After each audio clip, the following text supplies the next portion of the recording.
Welcome to the Ricky Matthews Show from the Citizens Bank Studio. Hope you're having a fantastic day as we continue to celebrate so many people across the great state of Mississippi who are working so hard to really make this as best a place as it possibly can be. This is people working in the trenches to make Mississippi a great place to live, work, and play.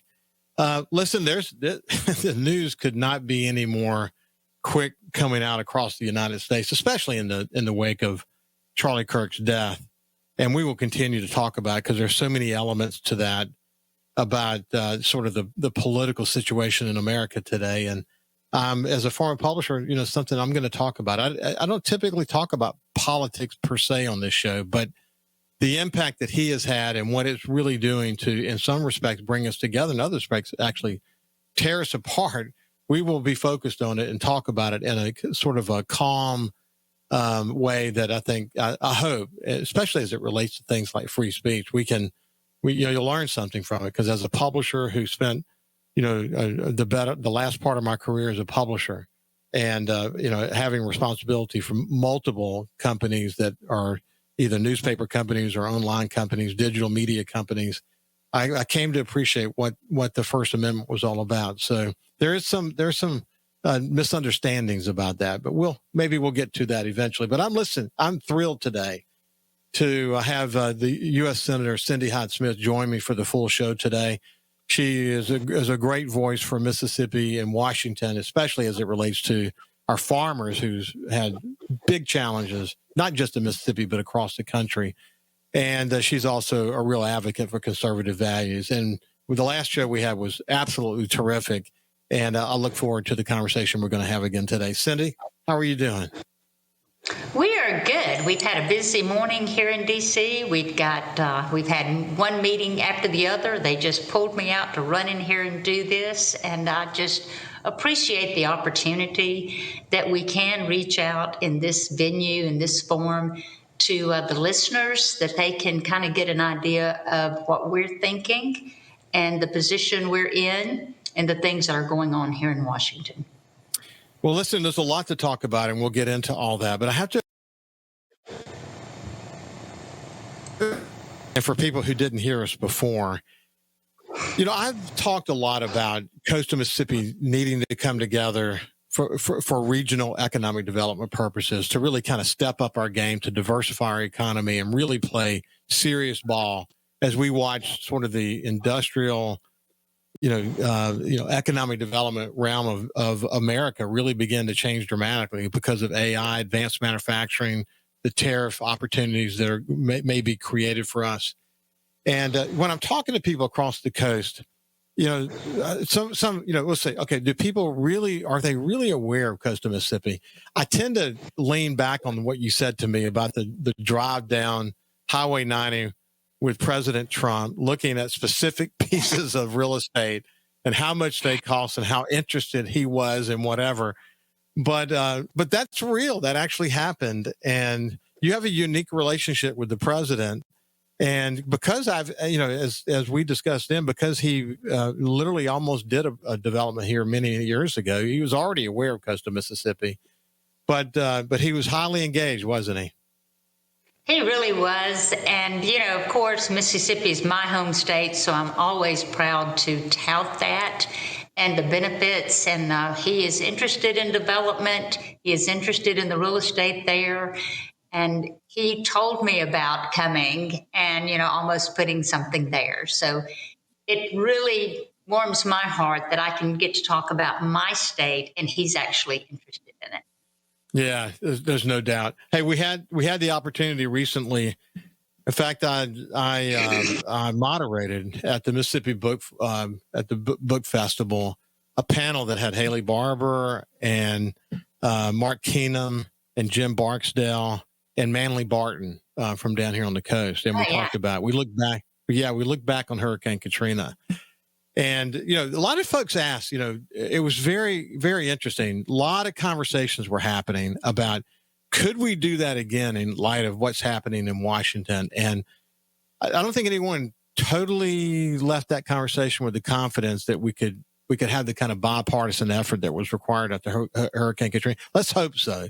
But what is the mood? If you were just to describe the mood, it's, we already had not such a great mood anyway because of just the polarization that was occurring. But then Charlie Kirk's death has driven a few more wedges. So what's it feel like as you go to your meetings today and you participate? Has the rhetoric been notched down? I don't sense that from what I've seen, but what do you sense? Well, among the members and my colleagues, you just have to really be intentional to make sure you can keep that relationship. I just had an incident a few weeks ago where I had a young man that needed to get to the Mayo Clinic in Minnesota. And I mean, a serious, serious issue. I reached out to both Minnesota senators who are both Democrats, and they were helpful. And so I realized that, you have to be a friend to have a friend. You've got to defend your position. And I fiercely do that because of the conservative positions that I have against the extremely liberal. But you have to do it in a meaningful way that you're respectful. And I think that that's certainly what Charlie Kirk taught. That, he was respectful to everybody that had different opinions.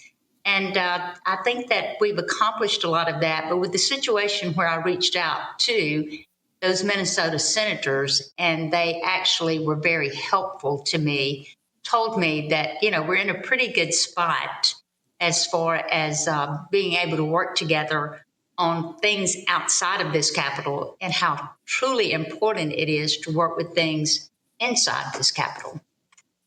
I saw in fact where you have worked with the senator from Georgia.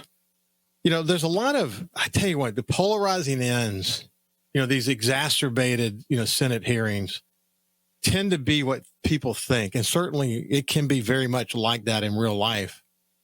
But there's still a lot of conversations that are across the aisle that are trying to bring certain issues forward.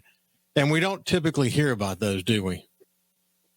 Exactly. But I mean, we had hearings this week with Adam Schiff and Kash Patel that, it got pretty out of hand.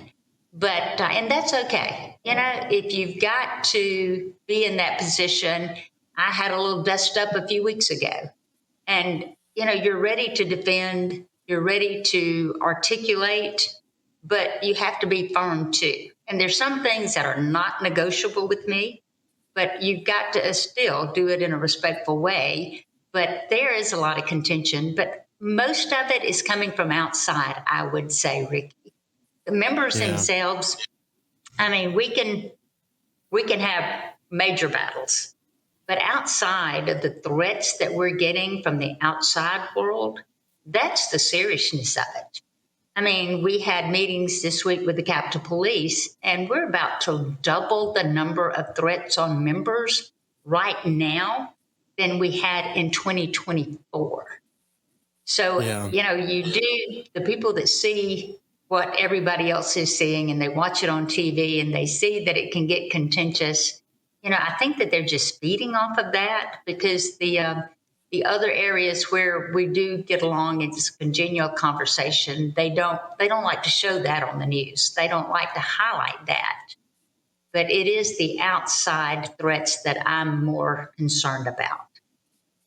I get it. I was a digital media CEO, so early in my career, social media became sort of what we know it is today, as it was making that evolution, and they started to use algorithms to in some cases pit us against each other, in other cases helping us find people who think like we do. Now, normally that's not a problem. If you want someone who's a dog lover, that's a great thing. If you want people who are farmers and you want to understand what other farmers are, that actually is a really good thing. But if you're in a situation where you begin to see someone's point of view as a threat, so much so that over some period of time you can literally, and I hate the word radicalize, but it absolutely is the word to use. Exactly what it is. My thoughts are radicalized to the point that I believe that person should no longer exist because their point of view is not something that I agree with. Whatever that is, I'm hoping, Senator, that coming out of this process with Charlie, not that we didn't know it going in, but that we can dive deeper into understanding how did that happen as it relates to this young man? Because I think we're going to learn a lot, and we're going to find out what more do we need to do to make it so that people who are like that don't find each other and aren't able to egg each other on and brainwash each other to the point that you would literally take a rifle and get on a building and shoot someone who stood for something exactly the opposite of whatever he thought he stood for. And that is a man who wanted to have conversation. He felt like if we weren't having conversation, which is what our democracy is about, then we will have civil unrest. And let's talk. Let's learn about each other. And he was so effective at that. We're actually coming to the end of this segment. I'll give you an opportunity to respond on the other side. But the role that social media plays and what we're learning about how dangerous it can get is a very troubling moment in America right now. Not that we didn't know it before, but it's on steroids now. And it's something we're going to continue to have a conversation about from this point forward. With Senator Cindy Hyde-Smith, we'll see you after this break. Welcome back to the Ricky Matthews Show from the Citizens Bank Studio. We're visiting with Senator Cindy Hyde-Smith. And when we went to break, we were talking about social media and the polarized world we're in and the division that we see. And we really, as a nation, need to come to grips with that. We need to understand that we can't have a situation where people who speak out, as I would say on this show, and are the way that Cindy Hyde-Smith might speak up. And because we share a point of view that someone disagrees with, somehow that makes us more vulnerable. That's not what America is all about. That's not what our forefathers thought about when they talked about democracy and involving people in the process. And we've got to come to grips with that. That's for sure. But we'll come back to some of that here in just a second, Senator. But I really, let's just talk about Charlie for a second, because what a tragedy this has been. It really, really has been. It's shaken this town, I can assure you. But Charlie Kirk professed his faith, and he did it from a pure heart. He lived his life like that, and realize now how offensive that is to so many people. And to think that, he could bring out the best in people, but obviously that he could, make people think about their own lives. But he was right. He was right about all of it, and biblically sound. And so many people they just cannot accept the biblically sound doctrines and the way that we should be living our lives according to the Bible. I mean, I say I wear Jesus on my sleeve. I'm chairman of the pro-life caucus. And, that creates a lot of wrath for me just because I am chairman of the pro-life caucus in the U.S. Senate. But Charlie would get out there and he would read the scripture that was relevant to the conversation. I mean, you look at so many people that he touched and so effective on college campuses. So that's the reason that the left felt like that they really had to silence him, is because he was so effective to the younger generation, where it's usually been a pretty easy pickup for the left. And he was changing that. He let that college student age, he let that younger generation know it is okay to love Jesus. It is okay to do that, and gave them the platform that they felt comfortable of stepping out. And so I think that's the reason that they thought he must be stopped, because he was so good at that. And it was so refreshing. I look around where I sit every day, and the lack of spirituality or the lack of the confidence in professing your faith because of the wrath that you would encounter. And it was okay with him. He was ready to welcome that. He was ready to engage in dialogue of why he believed what he believed. And, in the U.S. Senate, I look up at the wall at the back, and it says, "In God we trust." You pull out a dollar bill, it says, "In God we trust." You pull out a coin, it says, "In God we trust." And we have gotten so far away from that because of the intimidation. And he brought it back forward. He brought it back to the forefront that the most important decision you will ever make in your life is salvation. that this life is so short. We are spiritual beings going through a human experience. And Charlie Kirk understood that. And that's the reason they wanted him silenced. Yeah, I mean, one of the most powerful, I'm 68 years old and I followed him and I marveled at his ability to communicate and have conversations with people that he disagreed with. But if you think about the way he touched young people through Turning Point and what he was doing on our college campuses, because see, Charlie understood that something was happening on our campuses. And we've seen a lot of that come to the forefront in his death. We see how people think and feel, and it's not good. But he saw that and he was concerned about it. And he said, look, I'm going straight to it. As a former publisher, I used to enjoy going to public meetings. You know this as a senator, when you go, there are going to be people that disagree with you. Some may do it, very strongly. When I was involved in volunteer efforts after the oil spill in Alabama and here in Mississippi after Hurricane Katrina, when you went to public meetings, you went knowing that you were going to take it. So I have a sense of what it looks like. I can't imagine having done it on the scale that Charlie did it, and going into the mouth of those monsters oftentimes, and with all these threats that were on him, it kind of expected him to have some kind of assassination attempt at some point. They didn't expect this in this way. But he saw that, and he knew I had to make my mark as it relates to the campuses. But he also saw what was happening in America, and the point that we were making about social media a few minutes ago, this division that was occurring. And he felt like he could, but with his knowledge of digital media, with his incredible brain and his gifted ability to describe how his thoughts are rooted in his faith, that he could make a mark, and he was making a mark. So he touched so many young people. One of the most beautiful things I've seen in the wake of his death has been young people who have posted on Instagram and TikTok and other social media, sharing their stories that, I didn't want to talk about my faith before out loud, as you just pointed out just a few minutes ago, but now they're professing their faith. Others that said, man, I've thought about my religion, or I haven't had religion. I haven't been to church. I'm going to church this weekend. If you look at these the beginning, Ole Miss was one of them, but you see these Turning Point USA meetings that are starting, some already established chapters, new chapters at many, many universities, 30, 40, 50,000 new chapters have been requested. People are going into what are now safe spaces where they can talk about how they believe, and they can talk about their religion in a safe space.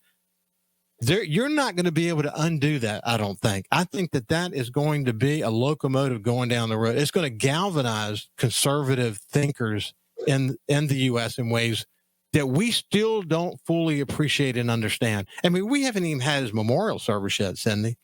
So where is all this headed?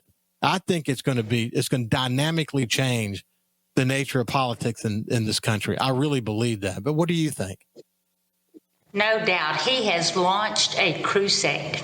He really has. And it just, somebody said he's a mix of Billy Graham and Rush Limbaugh.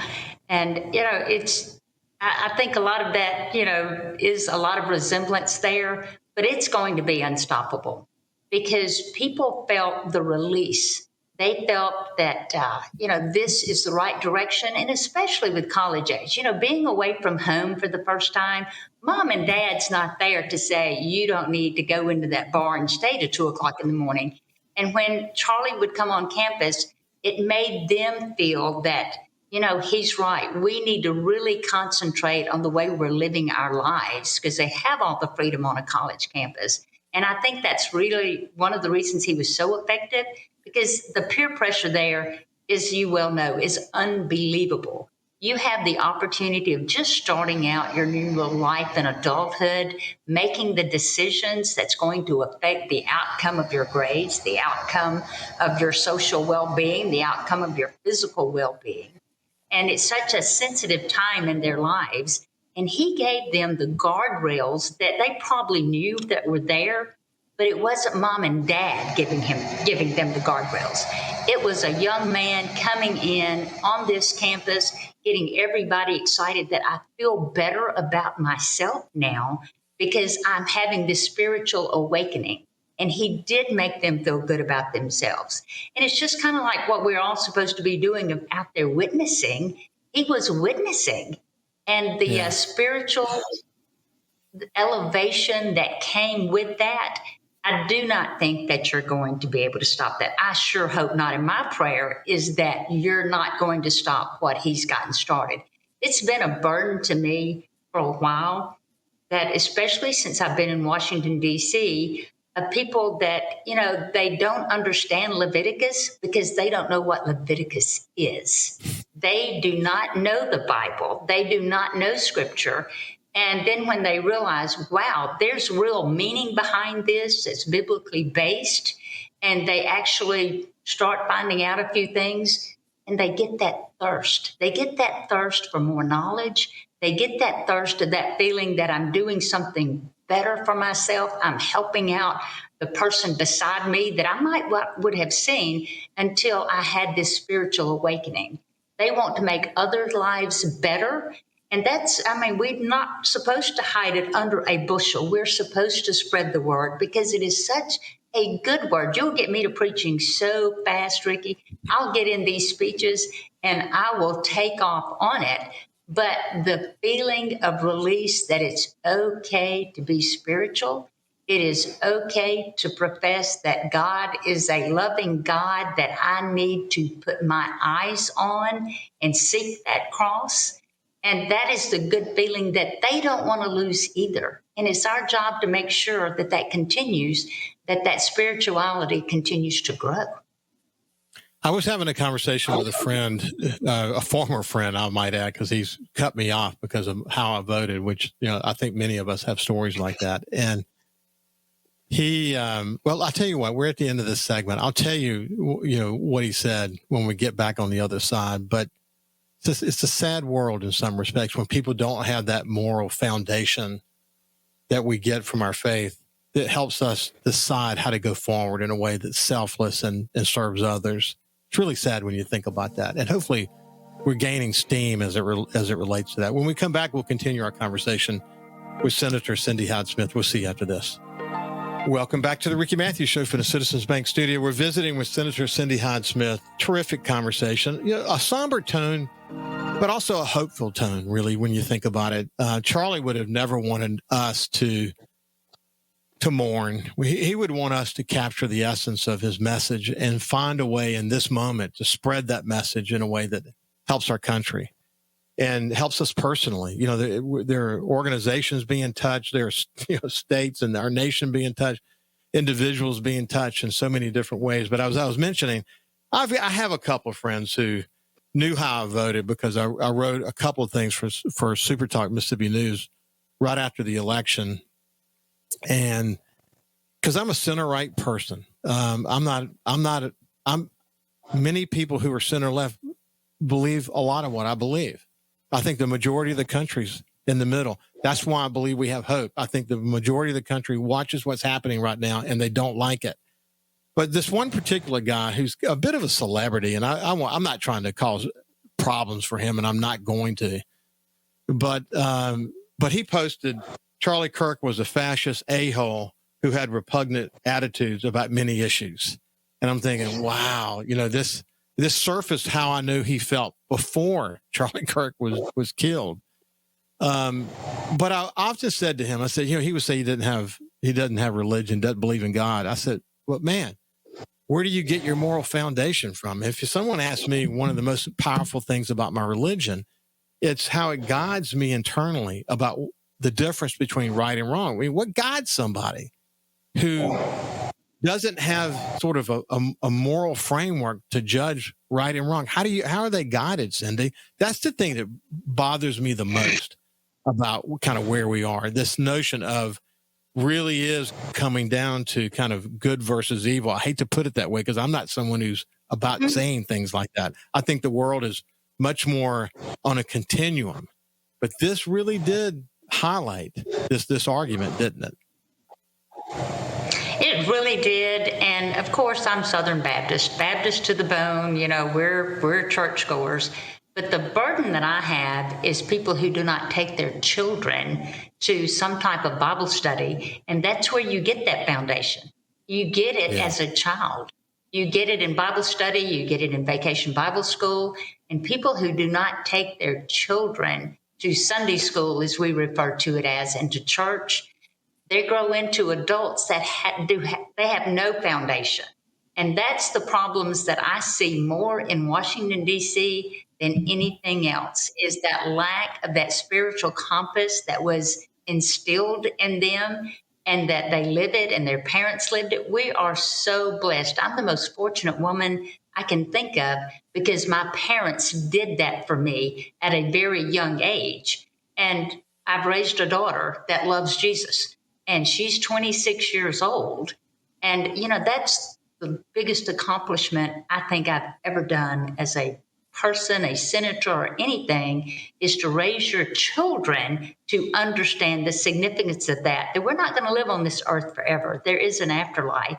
But to have so many people that are very educated in very important positions who have no foundation whatsoever, and they don't have that guidance, they don't have that manual that they look back to in the Bible. We have a great Bible study here on Tuesday mornings for the U.S. Senate. It is the highlight of my week because you have to have that footing here with what we go through every day, and to sit down with other members of Congress, of other members of the Senate, that we can really dive into the Word. And that is the only thing that sustains me. Yeah. Listen, I think a lot about legacy as it relates to really, really extremely important leaders who have passed away. George Schlegel, for example, here in Coastal Mississippi, and Anthony DePazzi and others like them. And the lights aren't going to blink when we pass, but the sparks that we leave in others are really what it's all about. And as George pointed out, whether his name's attached to it or not, he doesn't care. If it causes people to want to come back and enjoy this paradise we call Mississippi, then he will have done his job, whether his name was attached to it or not. But that spark is so important. And, I feel the same as my kids and my grandkids. They're raised in that same kind of scenario, and it's turned out really well for us. And I think that's all we can hope for. We can hope that more people are brought into that conversation, that Charlie's death is increasing the size of the tent and letting people know that regardless of what your political point of view is, there's room in the tent for you. And I think for people like my friend who may have been so negative about Charlie, as if he were to, in his heart of hearts, take the time and really study where Charlie was coming from, he may not agree with a single word that Charlie says from a policy and political point of view, but he would be deeply touched by how he brought faith to frame everything, and maybe that would impact him in a positive way. So that's how I look at it. I don't have any ill will toward my friend, but I do hope that others like him will open their minds and their hearts and see that we're lucky to be in this country, and we'll be a better country if we can all get together somehow. I mean, I just think that's where we need to be. Let's shift gears. You have a deep appreciation for the agricultural challenges in America today, the Mississippi farmers.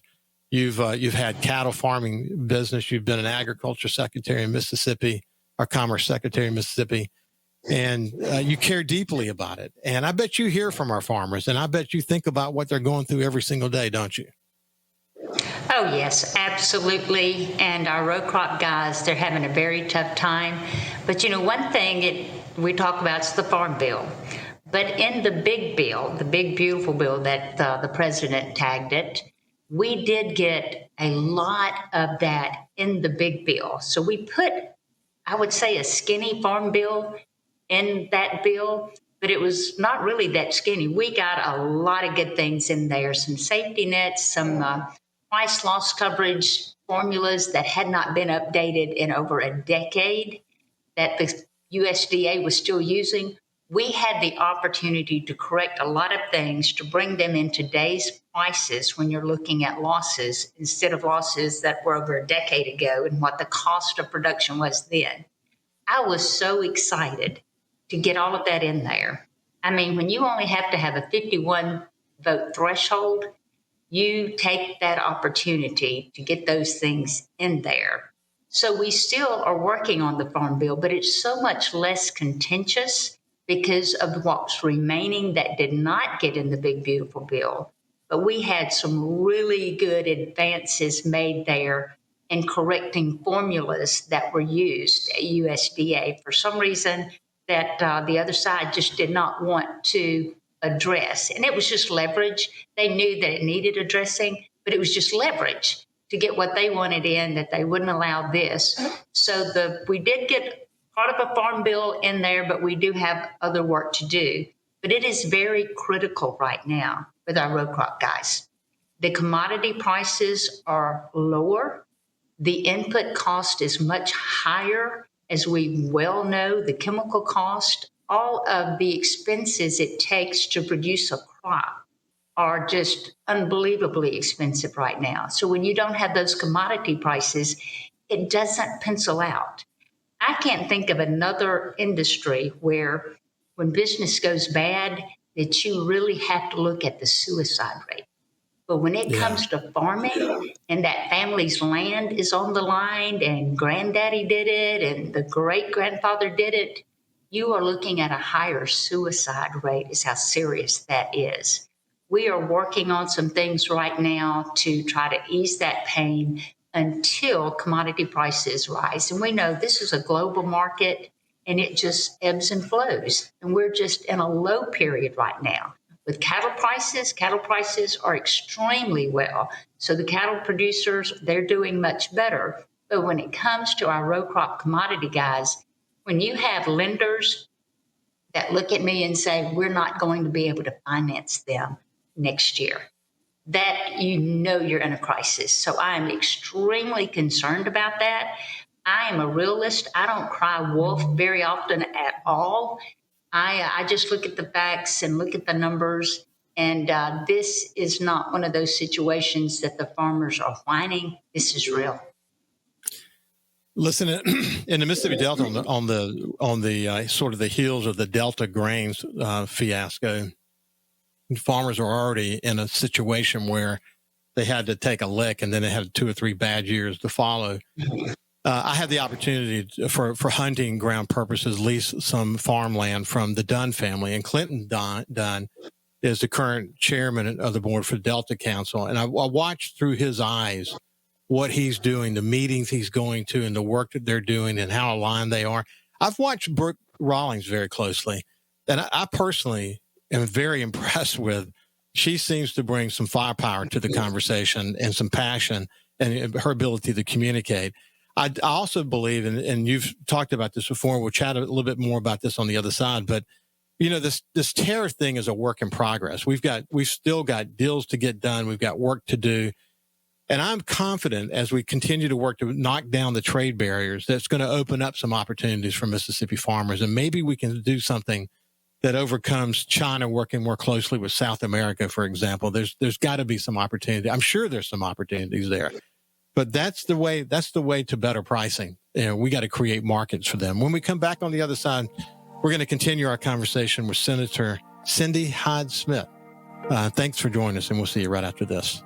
Welcome back to the Ricky Matthews Show from the Citizens Bank Studio. We're spending time with Cindy Hyde-Smith, Senator Cindy Hyde-Smith. And when we went to break, we were talking about the plight of the farmer and so on. And, you know, it's so much more complicated than that. I recall watching you press USDA nominees about, you know, non-trade barriers related to poultry and catfish. And I mean, there's so many layers to this.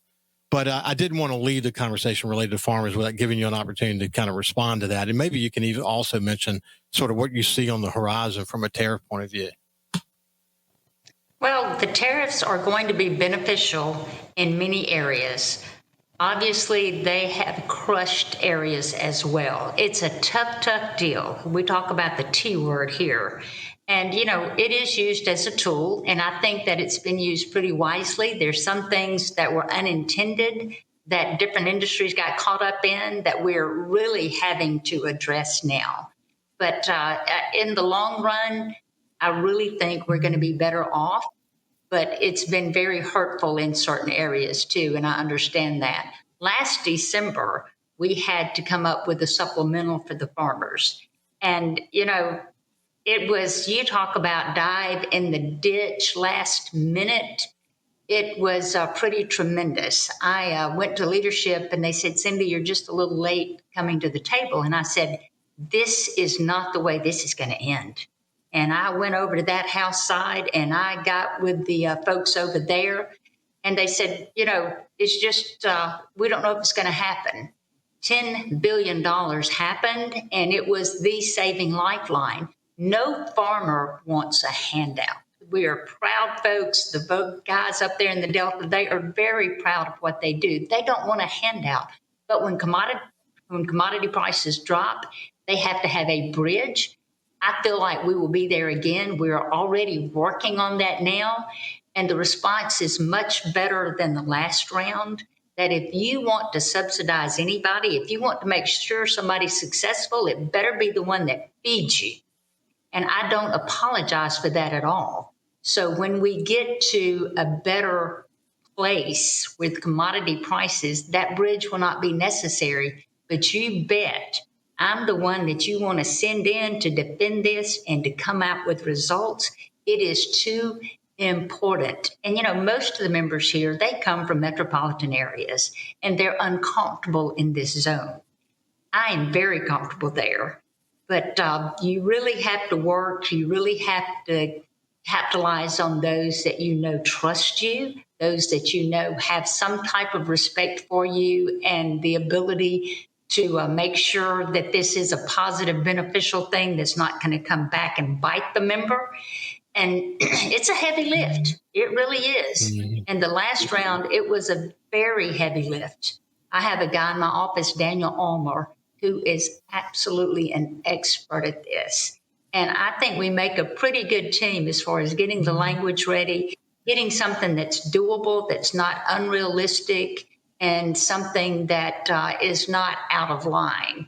But when it comes to making sure we can fill that gap, fill that bridge only when needed, you want somebody in there that is not going to give up and not going to take no for an answer.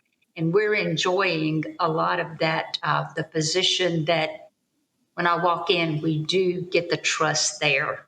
And we do articulate to the point very respectively that we're going to have this for our farmers and ranchers of this country. Well, I will say that keep up, keep the pressure on and keep up. We hope that you're talking about proud farmers. They are definitely proud, and they believe in what they're doing, and they're the hardest working people in Mississippi.